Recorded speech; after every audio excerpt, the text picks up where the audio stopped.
మన్నిత infra వారి amaze county premium 2 BHK independent simplex ఇల్లు కేవలం 55 లక్షలు మాత్రమే. ఈ రోజే బుక్ చేసుకోండి. గణేష్ లడ్డూని ప్రసాదం రూపంలో అందరికీ పంచేసి దాన్నే ఒక పెట్టుబడిగా మార్చేసి కోట్ల రూపాయలు దండుకున్నారు. ఆశ్చర్యంగా ఉంది కదా. గణేష్ లడ్డూని ఒక పెట్టుబడిగా భావించి కోట్లు దండుకోవటం ఏంటి అని చెప్పి షాక్ అయ్యారు కదా.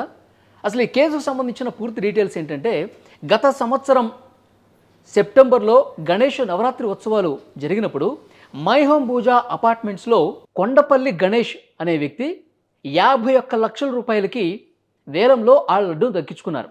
అప్పుడు మొత్తం తెలుగు మీడియా మొత్తం కూడా ఒక్కసారిగా ఒక సంచలనమైనటువంటి వేలంగా అందరూ కూడా ప్రసారం చేశారు. గణేష్ లడ్డూని 51 లక్షల రూపాయలకి కొనుగోలు చేశాడా, వేలంలో కొన్నాడా, అమ్మ ఎంత రిచ్ కిడ్, ఎన్ని కోట్ల రూపాయల డబ్బులు ఉంటాయి, అసలు అతను ఏం బిజినెస్ చేస్తాడు, ఇదంతా కూడా పెద్ద ఎత్తున చర్చకు దారితీసినటువంటి పరిస్థితి. కానీ వాళ్ళు ఒక ప్లాన్తో చేశారని చెప్పి ఇప్పుడిప్పుడే అందరికీ అర్థమవుతుంది. అంటే 51 లక్షలు పెట్టి ఆ గణేష్ లడ్డూని వేలం రూపంలో కొనడం వెనక ఒక భారీ స్కెచ్ ఉంది అన్నది ఇప్పుడు క్లియర్గా అర్థమవుతున్నటువంటి విషయం. అసలు ఏం జరిగిందంటే, ఆ కొండపల్లి గణేష్ అదే మై హోమ్ పూజా అపార్ట్మెంట్స్లో ఉంటున్నటువంటి బోయినపల్లి కిరణ్ కలిసి ఒక ప్లాన్ వేశారు. మనం 51 లక్షల రూపాయలు పెట్టి వేలం పాడితే, ఎందుకంటే గత సంవత్సరాల్లో జరిగింది చూస్తే 25 లక్షలు, 27 లక్షలు, 30 లక్షలు ఇంతే ఉండేది. కానీ ఆ వేలాన్ని పెంచేసి 51 లక్షల వరకు తీసుకెళ్తే ఎవరు దీని మీద ఇంకా కొనలేరు, మనం మాత్రమే కొంటాం అని చెప్పి 51 లక్షలకు తీసుకెళ్ళి ఆ వేలం పాటను ముగించి దానికి అంత భారీ ధరకు దాన్ని దక్కించుకున్నారు. దక్కించుకున్న తర్వాత అప్పుడే మీడియా మొత్తం హల్చలైపోయింది. చాలామంది ఇంటర్వ్యూలు చేశారు. మీకు ఆ గణేష్ భక్తుడిగా మీకు ఎంత భక్తి ఉంది, ఇదంతా కూడా మనం అందరం చూసాం. తర్వాత ఆ లడ్డూని ఆ మై హోమ్ పూజా అపార్ట్మెంట్స్లో ఉన్న వాళ్ళందరికీ కూడా ప్రసాదం రూపంలో పనిచేశాడు. అక్కడ ఉన్న వాళ్ళ దగ్గర చాలా మంచి పేరు తెచ్చుకున్నాడు అనమాట. అంటే అందరితో కలుపుగోలుగా ఉంటాం. నేను ప్రసాదం తీసుకున్నది ఎందుకంటే గణేష్ అంటే నాకు చాలా ఇష్టం, నా బిజినెస్లు అన్నీ బాగుంటాయి, 3 పువ్వులు 6 కాయలుగా ఉంటాయి, నాకంతే ఈ సమాజం బాగుండాలి, నేను బాగుండాలి, అందరిలో నేను ఉండాలి, ఈ డైలాగులన్నీ చెప్తూ ఆ ప్రసాదాన్ని అపార్ట్మెంట్స్లో ఉన్న వాళ్ళందరికీ పనిచేస్తూ మంచి చేసుకున్నాడు.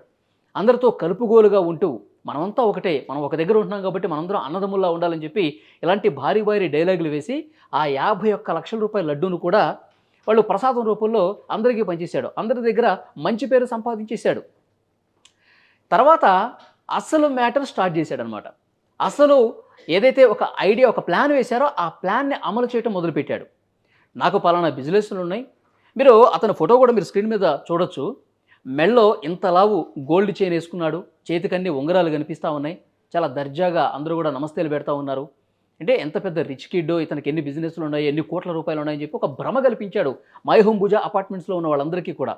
సో ఆ తర్వాత తన ప్లాన్లో భాగంగా, నాకు బిజినెస్లు ఉన్నాయి, మీరు పెట్టుబడి పెడితే 6% అంటే 6% వరకు చాలా కొద్ది నెలల్లోనే మీకు లాభాలు వస్తాయి, అలాంటి బిజినెస్ నాదని చెప్పి చెప్పడం స్టార్ట్ చేశాడు. ఇతను ఫ్రెండ్ ఉన్నాడు కదా ఇంతకుముందు నేను చెప్పినట్టు, కిరణ్, బోయినపల్లి కిరణ్. సో ఇతను త్రూ ఎవరైతే ఇంట్రెస్ట్గా ఉన్నారో ఇన్వెస్ట్మెంట్లకు సంబంధించి, సో వాళ్ళతో మాట్లాడటం స్టార్ట్ చేశాడు. సిల్వియా అనే ఒక మహిళ, ఆమె భర్త శ్రీనివాసరెడ్డి, వీళ్ళు 30 లక్షల రూపాయలు మీ కంపెనీలో నేను పెట్టుబడి పెడుతున్నానని చెప్పి చేశారు. ఎందుకంటే అతను వాటం, అతని బిహేవియరు, అతని మాటలు, అతని బిజినెస్లు 51 లక్షల రూపాయలు పెట్టి జస్ట్ ఇట్లా ఒక చిటికలో లడ్డు కొనేసాడు కదా, ఎన్ని కోట్ల రూపాయలు ఉన్నాయో మంచిగా నమ్మొచ్చు, మన అపార్ట్మెంట్స్లోనే ఉంటున్నాడు అని 30 లక్షల రూపాయలు అసలు ఏమాత్రం ఆలోచించకుండా, అతని కంపెనీల గురించి ఏమాత్రం ఎంక్వైరీ చేయకుండా ఇచ్చేశారండి. ఇలా 5గురి దగ్గర నుంచి మై హోమ్ పూజాలో 3,45,00,000 రూపాయలు వసూలు చేశారు. ఈ మై హోమ్ పూజా అపార్ట్మెంట్లోనే 3,45,00,000 రూపాయలు వసూలు చేస్తే ఇంకా బయట ఎన్ని మాయమాటలు చెప్పాడు, ఇంకా ఎంతమంది దగ్గర ఎన్ని కోట్లు వసూలు చేశాడో ఇప్పుడు పోలీసులు లెక్కలు తీయాల్సినటువంటి అవసరం కనిపిస్తోంది. ఇప్పుడు అందరూ కూడా గుండెలు బాదుకుంటున్నారు. నేను పెట్టుబడి పెట్టాను, నేను 40 లక్షలు ఇచ్చాను, నేను 1 కోటి రూపాయలు ఇచ్చానని చెప్పి అందరూ పోలీస్ స్టేషన్ల చుట్టూ తిరుగుతున్నారు.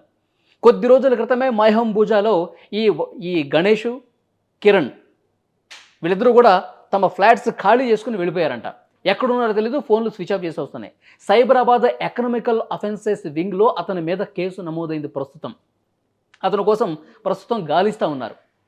చూసారా, లడ్డూ ప్రసాదాన్ని 51 లక్షల రూపాయలు పెట్టి కొని దాన్ని అందరికీ పనిచేసి నా దగ్గర బాగా డబ్బులు ఉన్నాయి, మంచి బిజినెస్లు ఉన్నాయని చెప్పి వాళ్ళ దగ్గర డబ్బులు ఎంత ఈజీగా, ఎంత చాకచక్యంగా, ఎంత తెలివిగా దండుకున్నాడు అన్నది కూడా ఇక్కడ క్లియర్గా అర్థమవుతుంది.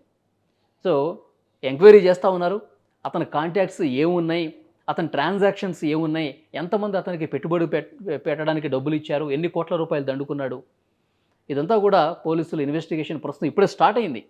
సో వాళ్ళు దొరికితే కనుక వాళ్ళ ట్రాన్సాక్షన్స్ అన్నీ కూడా ఎంతమంది బాధితులు ఉన్నారు, ఎన్ని కోట్ల రూపాయలు ఈ విధంగా నొక్కేశాడు, ఇవన్నీ కూడా పోలీసుల ఇన్వెస్టిగేషన్లోనే బయటపడే అవకాశం ఉంది. ఇక్కడ ఒక విషయం మనం గమనించాలి, ఆశ పడితే, ఆశకు కూడా ఒక హద్దు ఉంటుంది. మనం అతిగా ఆశపడితే, అత్యాశకు పోతే ఉన్న డబ్బులు కూడా పోయే పరిస్థితి వస్తుందంటానికి ఇది ఒక చక్కటి ఉదాహరణ అనమాట. వాడి బ్యాక్గ్రౌండ్స్ ఏమీ చెక్ చేయకుండా వాడు ఏం బిజినెస్ చేస్తున్నాడు, రియల్ ఎస్టేట్ చేస్తున్నాడా, లేకపోతే ఇంకేమైనా కంపెనీలు ఉన్నాయా, ఏమైనా సాఫ్ట్వేర్ కంపెనీలు ఉన్నాయా, లేకపోతే ఫార్మా కంపెనీలు ఉన్నాయా, అసలు ఏం కంపెనీలు ఉన్నాయి, ఏం బిజినెస్ చేస్తూ ఉన్నాడు, మనకి లాభాలు వస్తాయంటున్నాడు కదా, ఏ రూపంలో ఇస్తాడు, ఇన్ని ఫ్రాడ్స్ మనం చూస్తున్నాం. సైబరాబాద్లో ఎన్ని కేసులు నమోదవుతున్నాయి. కనీసం ఆలోచన లేకుండా చదువుకున్న వాళ్ళు కూడా చాలామంది అత్యాశకు పోయి ఉన్న డబ్బులన్నీ కూడా ఇంకొక ముఖ్యమైన విషయం ఏంటంటే, చాలామంది రిటైర్డ్ ఎంప్లాయీస్ ఉన్నారంటే డబ్బులు ఇచ్చిన వాళ్ళలో, వాళ్ళు కొన్ని సంవత్సరాలుగా కష్టపడి సంపాదించినటువంటి డబ్బులన్నీ కూడా లాభాలు వస్తాయని చెప్పి అతని దగ్గర పెట్టారంట. తమ కూతురు పెళ్లి కోసం దాచుకున్నటువంటి లక్షల రూపాయలు కొద్ది నెలల్లోనే అత్యధిక లాభాలు ఇస్తాయని చెప్పేసి చెప్పాడు కదా, హ్యాపీగా అప్పుడు మనం తీసుకోవచ్చు అని చెప్పి వాళ్ళు కూడా ఇచ్చారంట. ఇట్లా చాలామంది ఉన్నారు బాధితులు. వాళ్ళందరూ కూడా ఇప్పుడు కన్నీళ్లు పెట్టుకుంటూ ఉన్నారు. వాడు అసలు దొరుకుతాడా, వాడు దొరికినా సరే మా డబ్బులు మాకు వస్తాయా అని చెప్పి ఒక ఆవేదనతో ఉన్నారు. కాబట్టి ఎవ్వరూ కూడా అత్యాశకు పోయి మోసపోవద్దు అంటానికి చాలా స్పష్టంగా ఇదొక నిదర్శనంగా కనిపిస్తుంది. పోలీసులు కూడా ఇంకా ఇన్వెస్టిగేషన్లో వాస్తవాలన్నీ కూడా వెలికి తీస్తామని చెప్తున్నారు.